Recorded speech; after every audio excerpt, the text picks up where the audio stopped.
The Atari Network is a fan channel and is not affiliated with Atari. The Atari logo and name is copyrights of their respective owners. FrankoDragon is probably one of the most prolific and crazy developers of Atari 7800 Homebrew that I've ever purchased from. Looking through his library of software can be surreal, as you find games like Shatneroids, that has a label with William Shatner pooping on a toilet, front and center. Roof Pooper, a game that's about pooping on people from a roof. Hearty Manslapper, a game about escaping a man's internal organs. And Big Burrito, a game where you feed your overweight boss burritos until he's satisfied. And that's just the start of the list. You never know what to expect when you buy one of FrankoDragon's games, and Lava Lamps and 8 Tracks Theater is no exception. Apparently it's based on a pirate radio station, and features DJ Nurse, somebody who actually commented in one of my videos where I looked at 78 Atari 7800 homebrews. She told me that her game isn't a homebrew because Nolan Bushnell endorsed it apparently, even though he had nothing to do with Atari Corp or the Atari 7800 that it was released on. And it also came out many, many years after the console's lifespan. But who am I to argue with her? I mean, if she says it's a legitimate release, it's a legitimate release, I guess. You can find the game available on her eBay store from time to time, and she even autographs them before mailing them out. But is it worth picking up this Bushnell-endorsed official release? No, it's not.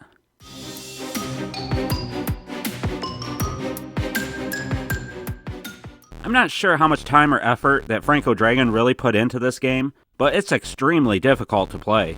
Initially, you only fight an enemy or two per screen. A pig and a wolf, I believe, and they continually spawn from the sides of the screen. You can punch with the left button and kick with the right button, but no matter what you do, you're going to take damage. There's a few other enemies you'll encounter, skeletons, robots, and a big cowboy robot that seems to be the boss character of most levels. But there's nothing you can really do from having your health drained by nearly every enemy you encounter, especially the robots and skeletons. And tons of them will start to bombard you from the sides of the screen, and there's nothing you can do to escape them. They'll follow you from the top to the bottom of the level. Your only hope is to have enough health to kill and outlast them, and get lucky with screen transitions as they stay where they were on the previous screen to the next.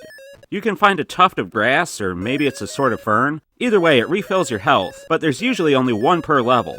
Once in a while, you'll have a level that's a single screen, instead of multiple screens long, and that's really it for variety. You can beat the game in about 10 to 20 minutes if you really try, but I don't recommend it. The nurse sprite looks okay and the enemy sprites are good enough, but the background and color choices are hard on the eyes and make the game difficult to keep playing. The audio is just bad, honestly. I don't like to be overly negative about homebrew games because somebody put their heart and soul into creating this one, but I'm sorry, I have to protect my viewers too, and this isn't worth spending money on. Collectors will want it because, well, let's face it, we want everything. But everybody else can safely pass on this one. You're not missing anything, really.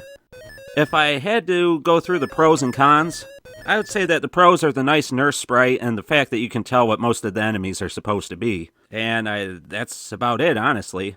The cons are the poor gameplay, the non-stop spawning enemies, the weak combat system, the levels and colors being hard on the eyes, and the audio just being plain bad. With all that said, I'm going to give Lava Lamps and 8 Tracks Theater 1 Pro-Line controller out of 5.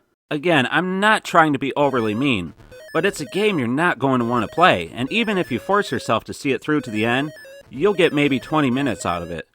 FrankoDragon has some great stuff for sale, but this ain't it. If I had to recommend a game, I'd say get Roof Pooper or maybe Hearty Manslapper.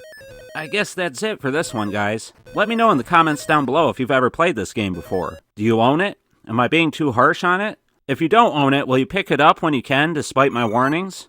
And is anybody familiar with the pirate radio show that this is based on? Again, let me know in the comments down below.